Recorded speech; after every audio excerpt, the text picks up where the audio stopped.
100% level.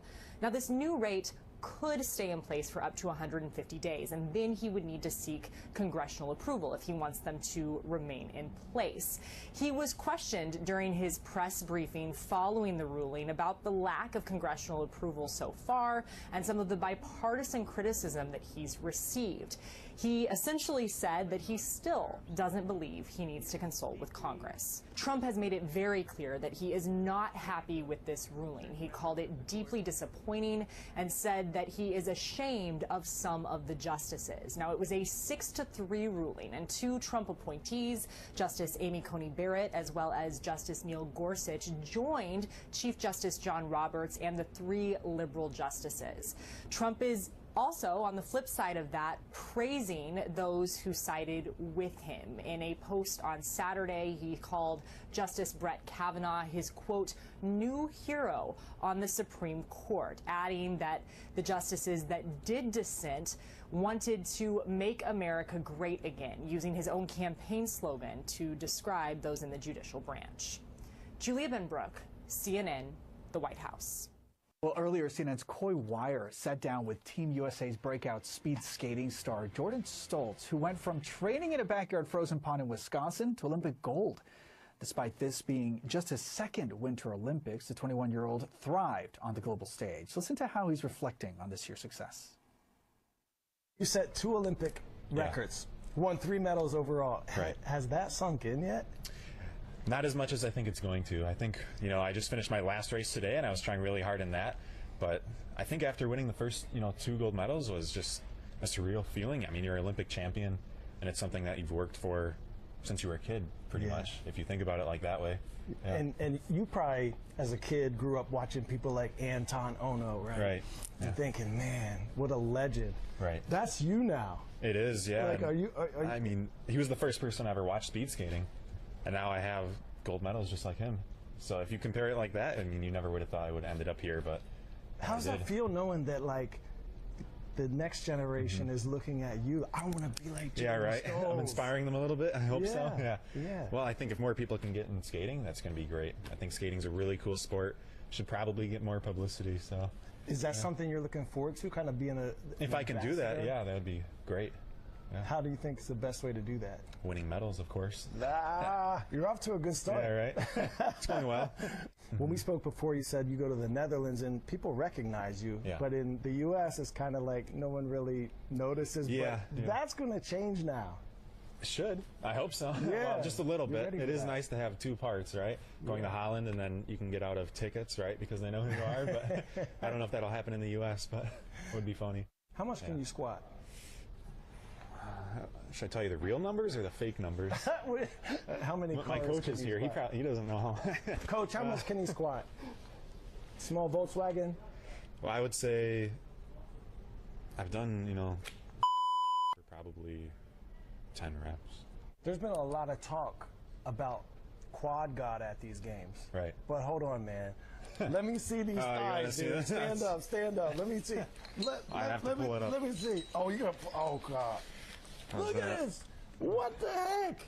He's got creatures, monsters growing out of his quads. That's why they're called quadriceps, because there's actually 4 muscles in there, and you can see all of them. Yeah, right. I guess I'm a different kind of quad god. Your thighs as big as my waist. Yeah, right. Joining me now is Grace Young. She's the author of the cookbook, Stir Frying to the Sky's Edge. She's also the 2022 recipient of the James Beard Award for Humanitarian of the Year. And we welcome you to the program. Thanks so much for being with us. Please explain 2026, the year of the fire horse. It's a combination of one of the 12 Chinese zodiac animals, and I'm told the heavenly stem.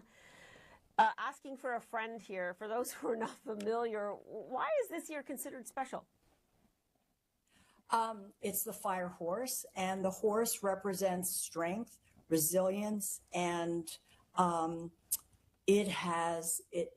year of the horse is about rapid transformation. Rapid transformation. So we're coming out of the year. Go ahead. We're coming out of the year of the snake, which is about shedding your skin and the old ways, and now we're galloping into the future. Amazing. I'm going to have to take some of that advice. It's also said that in Chinese culture, you have told us that food is never just food.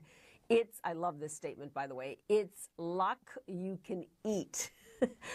Can you explain how certain dishes carry that symbolic meaning through the Lunar New Year? So the Chinese and Asians are very careful about what they eat during this 2-week period. And there are certain foods that carry symbolic meaning. You might be familiar with the fact that noodles represent longevity.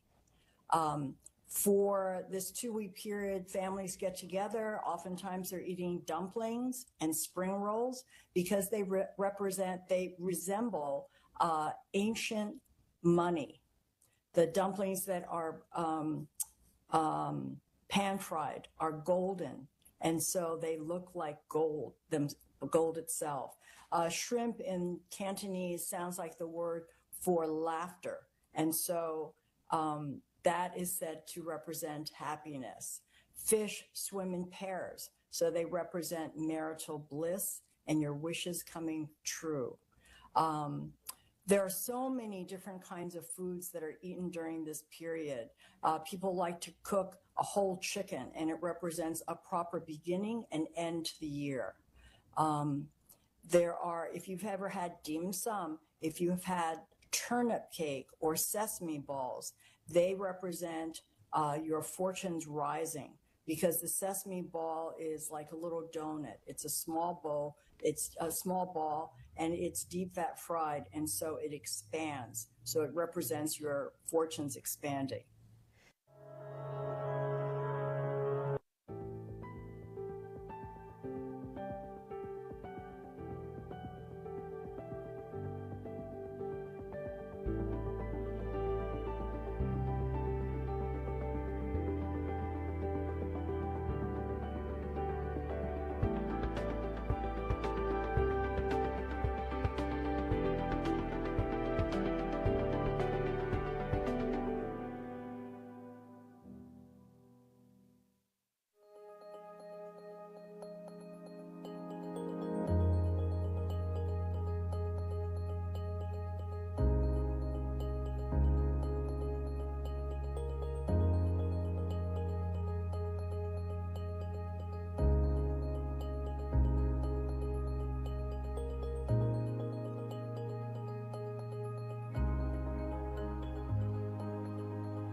The US ambassador to Israel is facing backlash over his latest comments from Arab and Muslim majority countries. Mike Huckabee was asked by conservative commentator Tucker Carlson about what land belongs to the Jewish people, according to the Bible. Huckabee said he'd be fine with Israel taking over much of the Middle East. I'm not going to let you off on this because you have said it 3 times that God gave this land to this people. And so it is entirely fair for me with respect to ask, what land are you talking about? Because I just read Genesis 15, as I have many times. And that land, I think it says, from the Nile to the Euphrates, which is, once again, basically the entire Middle East. So God gave that land to his people, the Jews, or he didn't. You're saying he did. What does that mean? Does Israel have the right to that land? Because you're appealing to Genesis. You're saying that's the original deed. It would be fine if they took it all, but I don't think that's what we're talking about here today. Huckabee added that Israel is not trying to take land from countries like Iraq, Syria, or Jordan. But even nominal support for Israeli sovereignty in much of the Middle East would be a sharp U-turn from current US foreign policy. The Organization of Islamic Cooperation slammed Huckabee's statement, saying it's an unacceptable call for the expansion of Israel and the seizure of more Palestinian and Arab lands. The U.S. ambassador to Israel is facing backlash over his latest comments from Arab and Muslim-majority countries. Mike Huckabee was asked by conservative commentator Tucker Carlson about what land belongs to the Jewish people, according to the Bible. Huckabee said he'd be fine with Israel taking over much of the Middle East. I'm not going to let you off on this because you have said it 3 times that God gave this land to this people. And so it is entirely fair for me with respect to ask, what land are you talking about? Because I just read Genesis 15, as I have many times. And that land, I think it says, from the Nile to the Euphrates, which is, once again, basically the entire Middle East. So God gave that land to his people, the Jews, or he didn't. You're saying he did. What does that mean? Does Israel have the right to that land? Because you're appealing to Genesis. You're saying that's the original deed. It would be fine if they took it all. But I don't think that's what we're talking about here today. Huckabee added that Israel is not trying to take land from countries like Iraq, Syria, or Jordan.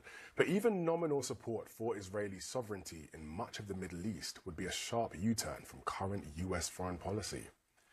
The Organization of Islamic Cooperation slammed Huckabee's statement, saying it's an unacceptable call for the expansion of Israel and the seizure of more Palestinian and Arab lands. U.S. President Donald Trump is doubling down on new tariffs despite a major rejection by the Supreme Court. He's raising the 10% levy he announced on Friday to 15%. It comes after the justices struck down tariffs that the president previously imposed using emergency powers. Pakistan says it launched multiple strikes on militant camps in Afghanistan late on Saturday. A senior Afghan police official said 18 people were killed, including women and children. Pakistan says it targeted 7 camps in 2 eastern provinces. Afghanistan called the strikes a violation of its national sovereignty and a clear breach of international law. The U.S. ambassador to Israel, Mike Huckabee, is taking heat over his comments on the Bible and control of land in the Middle East. In an interview, he said he'd been fine with Israel taking over much of the region because of his interpretation of the Bible. The Organization of the Islamic Cooperation slammed the statement as an unacceptable call for Israel's expansion. Wildlife conservationists in Ecuador are celebrating an environmental milestone. Giant tortoises have been reintroduced to the Galapagos Islands after they became extinct locally more than 100 years ago. 158 giant tortoises were released in total on the volcanic island. The reintroduction is the result of more than a decade of scientific and ecological work. Conservationists say the return of the reptiles is a hugely significant landmark. Joining us now is journalist and international correspondent for NPR, Eider Peralta, recently returned from Cuba and some reporting there. Eider, welcome to CNN. Thank you for having me. So with no solution in sight, what did you see firsthand while visiting the island? Do you think that it may be days, perhaps weeks away from running out of fuel? I mean, it was already bad when I was there. I mean, this, and I think we have to put it in context. Cuba has been in a crisis since the pandemic, and it just hasn't gotten any better. And a lot of what I saw when I was there were problems caused by this fuel outage, right? By this, the U.S. has been sort of turning the screws on Cuba, trying to stop fuel from flowing into the island. And so I had conversations with Cuban officials who said that they were having to make decisions between buying food or running the trash trucks. So, when you drive around Havana and or even in some of the more rural areas, there's just trash that's piling up everywhere. And, there's power outages that go on for hours and hours. And people are also having really big problems finding essentials. I mean, we're talking about, Cubans were used to the government providing highly subsidized goods, everything from, medicine to rice and beans. And now the government is not providing that. So people are having a very hard time surviving in Cuba right now. Yeah, for decades, Cubans have had to make do with what little they have. But this is really just further paralyzing that country. Did you get any impression that the Cuban government's recent austerity plan that they've rolled out, including shrinking their work week down to 4 days, closing some sites, some remote learning for students, did you get any sense from your conversation that some of that is perhaps helping preserve the few resources they have left for now? I think it's really hard to imagine the Cuban people being squeezed more, right? I think what Cuba has become is everyday life has become about doing impossible math. And I'll just, I'll give you a couple of concrete examples so you can sort of get an idea of how bad things are, right?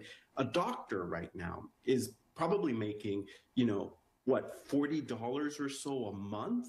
And so I ran into a gastroenterologist who was leaving her clinic to go clean an Airbnb because, perhaps in a couple of days cleaning an Airbnb, she can make what she makes in a month. I spoke to a receptionist at a government office who's making something like $4 a month. A carton of egg is more than $4. We were determined coming in here for one thing, and that was a gold medal. That belief factor never left our minds going into that entire game, that overtime. So this group is super special, and we're just super happy. The reason why we play is to inspire others, and I hope little girls can watch this Olympics and hopefully dream to be Olympians one day, because that was me. And so just super cool to be able to inspire others. I'm just so lucky to share the ice with all the legends on this team. It's been a dream come true to participate in my first Olympics, and I've learned so much from everyone around me. So I'm grateful, and it's been just an incredible opportunity to be here. I got cut from the 2022 Olympic team. Best thing to ever happen to me. It definitely took me a few weeks to see that, maybe a year or so. But, me not making that team made it even more cool this time around. And I wanted to make sure that it wasn't an if or an and. If I was going to make the team, it was going to be a period at the end of the sentence. And I'm excited that I was able to cap it off with the gold medal. So things like that, I think that people don't become successful because of the yeses in their lives. It's because of the nos.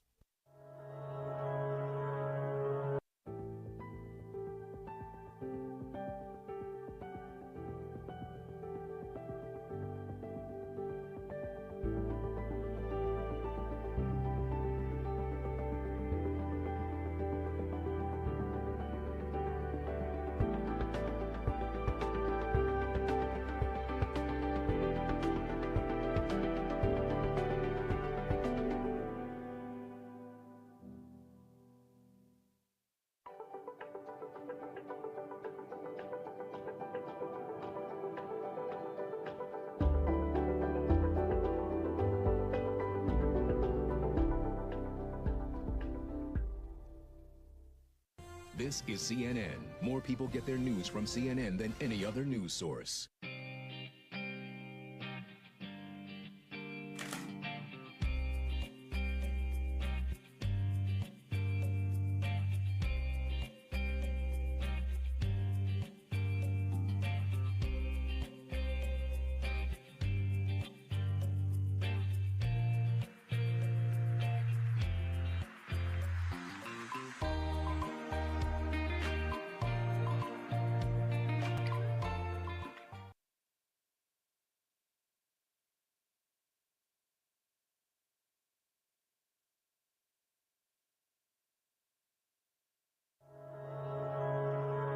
We basically have two countries that have been fighting so long and so hard that they don't know what the they're doing. Do you understand that? There is so much about this moment that is trying to make people feel like they've lost their mind. When in fact, these I have a message for ICE. To ICE, get the out of Minneapolis.